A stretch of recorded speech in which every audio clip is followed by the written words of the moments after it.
We all know the pandemic has changed so much for so many, and that includes college students faced with returning to class in person or learning online. So we spoke with students at Miami University in Butler County about their decision to head back to campus as we trek across Ohio's 88 counties in 88 days.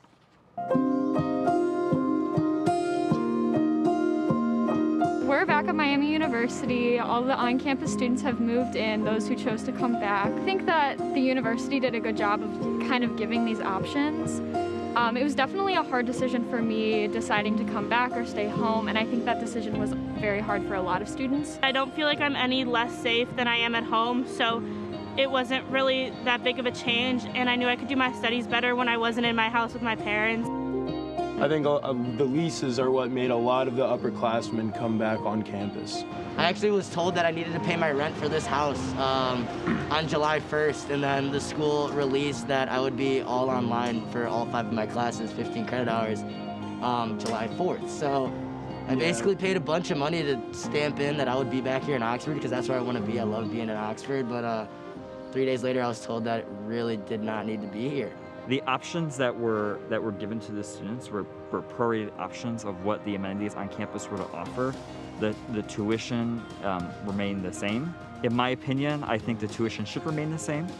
The tuition directly impacts the longevity of this university. You know, I think it's a little absurd that we're paying full price for this online.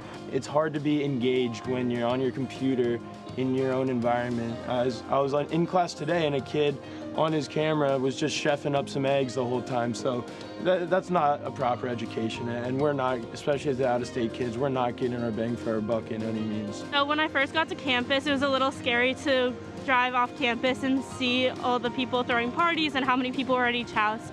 But the university quickly responded to that and decided to make the laws stricter by getting police involved and making sure that there's no more than 10 people. As of right now, I think we are doing a good job of just keeping numbers down, trying to flatten the curve. Obviously, we live with 8 people in here, so it's hard. The max limit of 10 people. We're really just hanging out with our own crew. Personally, I have some friends where I want to see them so bad, but I have to say, look, I have a bubble. I have these people that I am closer to, and I know that you have your own bubble, and so by hanging out with you, we're merging our bubbles, we're making it a lot less safe for all of us. So obviously the Oxford area is more than just students. Our local businesses are hurting, yes, but we also have a population of people who are not 18 to 22 in our community. And I would just ask that students think about these populations that aren't the invincible 18 to 22-year-olds. And how can we help them and make sure that we're all safe as a Miami community?